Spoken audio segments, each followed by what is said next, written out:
You know, I usually come on and start saying this, but why not have the man who actually does say it when this theme is playing on CBS and every other year except this one, perhaps later on in the fall, Mr. Jim Nantz, ladies and gentlemen, in the 16th Tower. What a nice introduction that was, and hello, friends, and welcome to this tradition unlike any other. Not the Masters, the Tony Bruno Show with Harry Mays on Sirius XM 211. But it doesn't get any better than this. Sit back and enjoy. I've come out of hibernation, and so has... Trying to give you guys a little radio gold. But there's something about that undercurrent, that music, that just instinctively my voice drops down a little bit out of respect and reverence and the feel and emotion of all the things that have taken place there at Augusta. And it's a good place to be. I feel like that music follows me everywhere I go at times, because I do have people that come up and ask me about it, ask me about narrating against it, asking me to just randomly walking through an airport, hey, will you say the line? Which line is that? You know, tradition unlike any other. And I hear that orchestration, that melody playing in my head, and try to deliver the line and give them what they want. Exactly, and we do it all the time, even when the Masters isn't going on, because Harry's a big golf guy. I love golf. And so that's one thing, Jim, of all the great things that you've done in your career, when everybody plays the Masters theme or One Shining Moment or NFL music, I mean, you do so many great things, a Hall of Fame legend out there in the Bay Area, and, of course, Carolina, then to Texas and to CBS for 34 years. You know, and I was thinking today, the one thing you're missing is the ceremonial first shot would be occurring today if the Masters were actually being played. I'm well aware of it, and believe me, I've already been reminded by text at least a dozen times, and I've already had a few phone calls about it as well. It's one of my favorite things of the whole year.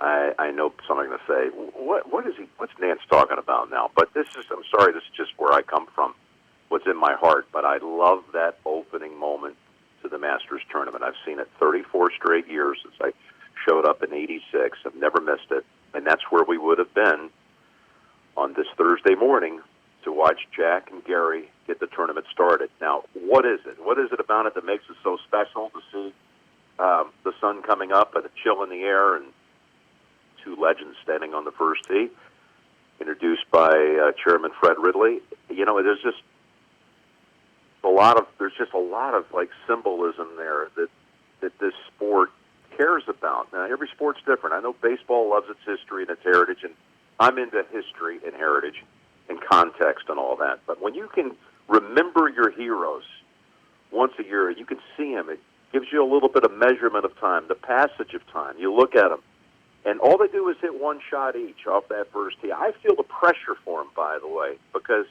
it's early, it's cold. I mean, my goodness, Jack turned 80 back in January, and Gary's a couple years older than Jack, a little bit older than Jack. Might not be quite 2 full years.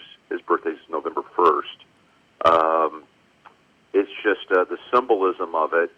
It strikes a chord for me. I know it's not everybody's cup of tea to go get nostalgic and all that, and some people take issue with it. But if you're just being real, if you're telling people how you feel, I'm sorry, that's just who I am, and I love that ceremony.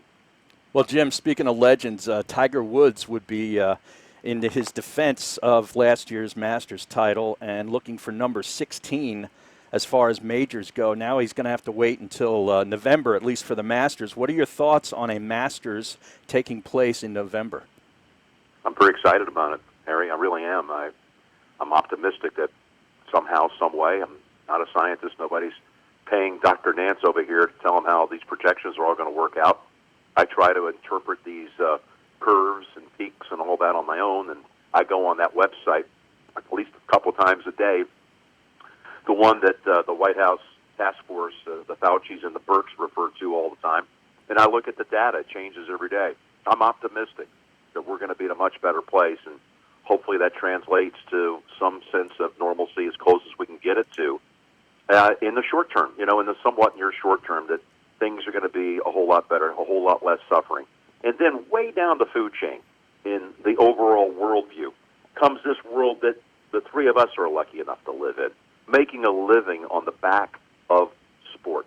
How we've made a living out of it, you know. I mean, Tony's got a studio down in his wine cellar, for God's sake. I mean, that is so over the top. I mean, and I love it. I love it. But no, I'm optimistic that somehow, some way, we're going to figure out a way. Not we, but the world will figure out a way to get things playing again. When we get the world in a much safer place. And November, to have that dangling out there, to look at it down the road, what a wonderful thing. This is the season of hope, after all, right? Springtime. Look it up. Look in the dictionary. I guarantee it's one of the first things it'll say is a word to describe it. Hope. The interesting thing is people will be complaining in November. Hopefully, if the Masters comes up, there's no azaleas. Oh, no, look at this. How can you do this? They've destroyed the tradition unlike any other. It's nothing but pine straw. Pine straw all over the place. Who's going to go out there and rake the pine straw from the bunker at Amen Corner? I think that everybody will be just so grateful to have the tournament played. Even though it's a different time of the year, there will be so much excitement and joy about it. And it's a feel-good event for a lot of folks. I can tell it is for the two of you. You're golf enthusiasts, you're playing the music, you're talking about it with a lot of passion and excitement, and wherever it ends up being on the calendar, people are going to relish the chance to have it again. And how about the idea that you're going to have two Masters in less than 5 months? You'll go from November the 15th, Sunday finish, to the second Sunday in April of 2021, and in less than 5 months, you're going to have two first tee shot ceremonies. You're going to have two, amazingly competitive and thrilling and dramatic final rounds. 2 times to see the green jacket presented to the champion. Could somebody actually win it twice in less than 5 months? How about that storyline you're going to see next April? It's just fascinating to think about all the possibilities, and I'm just thrilled that they found a new date. Yeah, that's pretty cool. And I know you've got some programming coming up on CBS this weekend to fill the void, which we'll get to. But I was thinking about, how about you host a little tournament with your backyard, the par 3, you, Sir Nick, Ian Baker Finch, and get McCord in there and a couple of Vokey wedges and some Titleist Pro V1s, and let's go to town. I love the idea, as long as we stay 6 feet apart, which we will. Right. I was having a good time with Tony and his wine cellar / studio, and I've had a lot of people that have somehow, through social media and even Peyton's Place, the episode that he taped with Tom Brady in my backyard on this little par 3 replica hole that I built 5 years ago. So there's a lot of awareness that I have this little hole that truly, when I first built it, it was built for a number of reasons. One of which was to be smart and economical in cutting down on my water bills. Water is expensive out here. It's in short supply compared to most states. And when I first moved out to Pebble Beach and bought the house in 2011, I realized that I had to get a lot smarter about what I was going to irrigate and what I wasn't. So I looked at the backyard as no reason to try to green it up. Let's do something smart with it and create something that's kind of fun. And that was the first reason why that I decided to build and construct, and took 8 months to build a replica that's pretty darn close to half scale of the real 7th hole at Pebble Beach.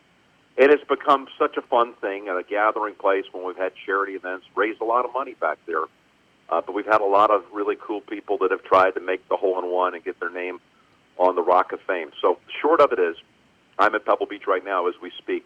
The resort, which I love, Pebble Beach Golf Links, the Inn of Spanish Bay, and everything else here inside the gates, as it's called, the Del Monte Forest, all the golf courses are closed. They are all closed right now, which is sad. It's the first time in a 101-year history of Pebble Beach that it's been closed. And again, hopefully it'll be reopening real soon. It's the gold standard as far as I'm concerned, as far as resorts.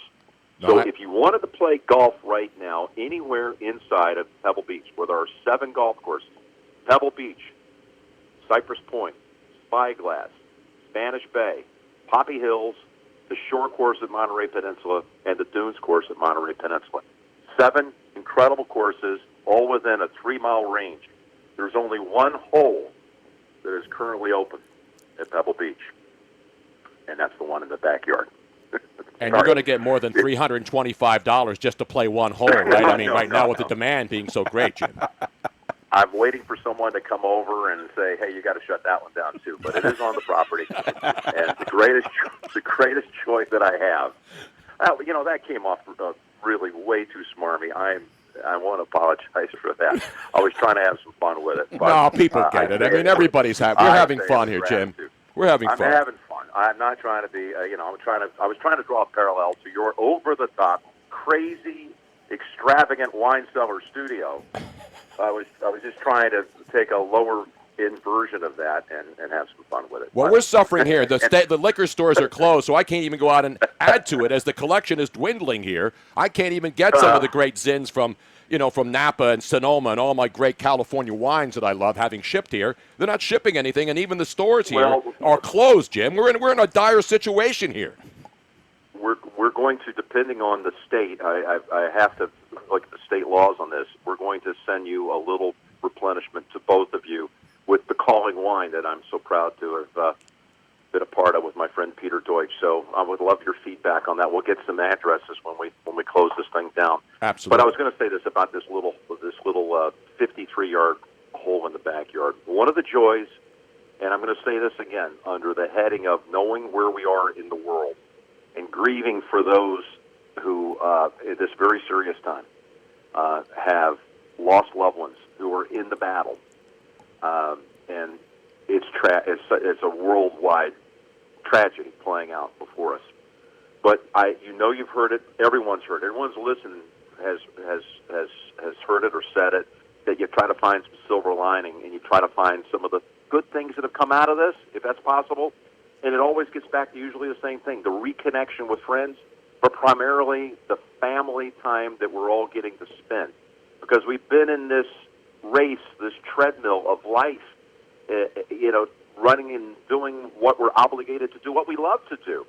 And you've never really been in almost a shutdown mode. So we've hit this pause button on life, and you're recalibrating now how you're going to spend your time and how you want to allocate all those precious moments in your life, and hopefully doing it more fully in the future instead of being half committed to it. And short of it is, I've got 2 young kids and my oldest daughter here, 3 kids, all here under this roof.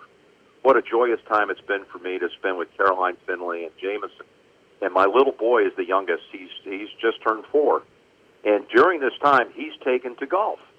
So we've been hitting golf balls with little plastic wiffle golf balls around the front yard. He can fly it if he really connects it about 50 to 60 yards with a almost golf ball, it's called. So he's been back on that tee in the backyard, and yesterday he knocked it on the green for the first time ever. Now, that was one of the little simple pleasures and joys of my life. I'll never forget it. Mm-hmm. And watching him, without trying to be over-coaching him, it's been so much fun to see him. Hey, Daddy, let's go hit some golf balls. I didn't expect it would happen this early, at a new 4-year-old. No, that is awesome. What a treasure. Stuff. That's one little simple pleasure in all of this. Absolutely. That's why I say to Harry, hey, Harry, let's go hit some golf balls, Daddy. And then we can't do anything. Jim, I know that the big weekend, and I love watching replays of golf, and this weekend on CBS all over the place, wherever you want to go, whether it's online with the All Access, where you can get it anywhere, or over the air at CBS and all the different CBS platforms. Saturday it starts the re-air of the 2000, and actually the first one is going to be an hour special on Saturday, the 2004 Masters. And then, no, 75. That's 75. Yeah. I'm sorry. The Saturday at 1:30 to 2:30, the 75 Masters with Jack and Johnny Miller and Tom Weiskopf. That's a documentary look back, yes. Exactly. And then on Saturday after that, you'll re-air the entire 2004 Masters, Phil's first major, and you sat down with Phil and did a Zoom, so there'll be enhanced stuff to it. It'll be you doing the whole crew and doing the 2004 final. I'm sorry, I keep messing this up. The 2004 final round, but you got Phil and you on a Zoom session being plugged in throughout the final round. Correct? You said it. Actually, you said it dead on, and what I really wanted to articulate was that it's not an interview with Phil. It's actually Phil doing segments at 10 minutes at a time. Not every segment, but maybe every third segment we come back and we'll do a chunk of the broadcast, basically doing play-by-play and color. Did he get excited though? Did he get excited on the back nine there when the Ernie Els thing came down to the drama and then that 18-foot birdie? Does he go crazy again? Can he recreate that feeling from 2004? Please give me some feedback after you see the show and watch how giddy he is and his attention to detail, even 16 years down the road, of what was happening, not only with his game and his situational moments, what he had to do, how he was processing the win or the leaderboard, whatever it might have been, but to hear him talk about other players on the golf course, because, again, we're following along the actual broadcast feed. It's not re-edited. So when it cuts off of Phil and it goes to Ernie or it goes to KJ Choi or, whoever it might have been that was in contention at that moment, we call that too. There's nothing that's being changed about the order of the broadcast. It's cut from here to there. Phil was on his computer at home about 300 miles south of me here in California. I'm in my office, and we're watching it together. We're squeezed into our own little separate box with the center screen being the actual broadcast feed. And, I mean, he was just amazing. I mean, if he ever wants to get into broadcasting, which, and I don't know that he ever would, but he would be absolutely tremendous. And then on Sunday, I think you were going to go there, yes. Tony, so I don't mean to. No, I'll let you do it because you did this. It's brilliant. You're the guy who did it, and that's what I'm looking forward to because we've seen it, and as great as Tiger's comeback was last year, to have you and Tiger do it again along with the broadcast, something I'm looking forward to. I went in not really sure how much time they would want to devote to it, and then I realized pretty quickly these guys were committed to making this thing extra special. So we're talking over a couple of hours of taping via Zoom. Now, the CBS Broadcast Center is closed. So this feed is being recorded. I can't even tell you where it's being recorded. But we had Andy Friedman, who is taking the Zoom feed. He is in North Carolina. Seller Shy, who will be actually stitching that show together, is in Memphis.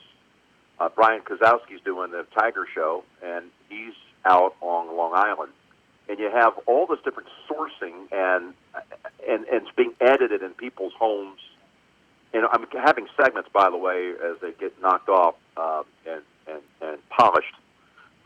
They're sending them to me down the link, and it's just amazing to look at how people get so creative at a time like this without having all the benefits of technology and being in a broadcast center and editing bays and all that. We don't have that. But let me get back to your point. Tiger comes on Sunday, and it's a 5.5-hour show. It comes on at 12:30 Eastern. And we welcome Tiger really early into the broadcast. We get the show started just as we did a year ago when we came on at 9 a.m. Remember, it was an early start last year because of impending weather. But we get Tiger involved, and he comes in when play is at the 6th. Play comes through the 9th, down at Amen Corner at 12, where the whole tournament went wild and crazy and where 4 balls ended up into the water out of the last 2 groupings. We've got Tiger on 16. We got Tiger coming off the 18th. I mean, it's an amazing thing to hear his insight on Sunday, Phil's insight on Saturday. And you'll see they took a lot of time with this. And this is a real look into a deep, deep brush through 2 magnificent Masters tournaments, 2 of the best of all time. Hey, Jim, given that win by Tiger last year, his 5th Masters, the first in 14 years, coming back from all he came back from, both emotionally and physically, where does that moment rank on your all-time sports moments? Well, Harry, I get asked this, what's my favorite Masters of all time? But I could just forget Masters, so let go, because my world these days is thankfully the NFL, college basketball, as it has been all these years. But the scene a year ago Sunday on the 18th green when Tiger knocked it in and the family was waiting for him, and you couldn't help but recall 97 when his father and mother were there waiting for him to hug with his dad. juxtapose that to 22 years later, and now Tiger's the father, and there is his son, and the intensity of the hug between them. I mean, it was really touching. It was emotional. He headed down to Butler Cabin, of course. Eventually, we played out the scene, and Nick and I think, did the smart thing. We didn't say anything for a couple of minutes. That would have been a terrible mistake, trying to insert yourself into that scene. And it played out. He got down to the cabin. I asked him a year ago in Butler Cabin ceremony what that moment meant when you were hugging your family. And, you know, he answered it pretty stoically, to be honest. Well, this time around, here we are a year later, and I guess I chalk it up to being a little bit in shock at the moment, you know, and trying to, like, process it. If you're Tiger or you're anyone else, it's just won the Masters. It's all so close, you can't really put it into words. But even Tiger says it on this broadcast Sunday. He gets emotion. He said, I'm emotional right now talking about it. I could hear the crack in his voice. I'm not trying to say he was crying and bawling. It's not that. But you could definitely tell the emotion when I circled back and asked him now that he looks at that again a year later and all that interaction with his family, with his mom, with his girlfriend Erica, Samantha's daughter, Charlie, the son. It's about as much emotion as I've ever seen Tiger express, to be honest. And good for him for letting us in on how it really did touch him. I can remember a year ago in the cabin, again, he played it pretty straight. You know, I was torn up watching it. I know a lot of viewers were. And some people said, there was Nantz trying to make Tiger cry. I'm not ever trying to make Tiger cry.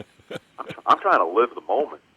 And, you know, I had to ask him about that scene with his family. I wasn't trying to make him cry.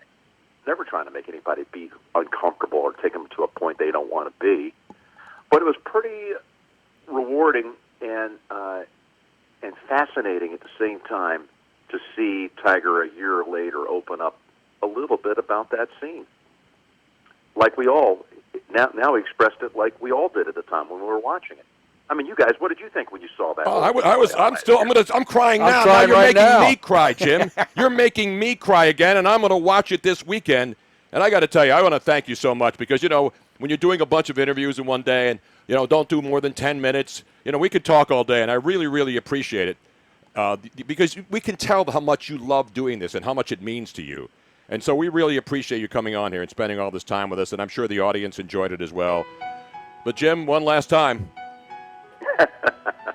There it is. There's that melody.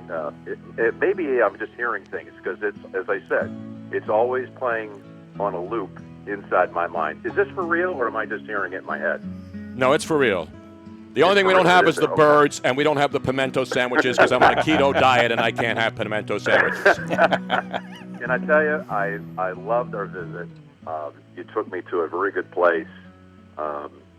It made me feel like I was experiencing the Masters, being able to talk about it and hearing your love for it, your passion, both of you. Hear the music, the whole thing. You gave me a nice Masters experience at this time, and these are the little tiny joys that we all need right now. So I will say goodbye. I can tell you're running to a break, but you guys take care of yourselves. Stay at home, stay safe, stay healthy, and stay positive. That's my message. We will get through this, and I look forward to when we do, visiting with you guys again. Thank you for having me. Thank you, Jim Nantz. Thank you, Jim. Really, really an honor and a privilege and a joy to have you on today. Thank you, bud. Great fun. Thank you, guys. All the best. And please, email us each of your homes. I'm going to send you a little bottle of our cab and see what you think. It's Sonoma produced. Can't wait. Thank you, Jim. Okay? Thank you, bud. Thanks, guys. All the best. There he is. Bye-bye. Jim Nantz, everybody. A tradition unlike any other. Taking us out of hibernation. And also a return to glory on the Tony Bruno Show with Harry Mays on Sirius XM 211.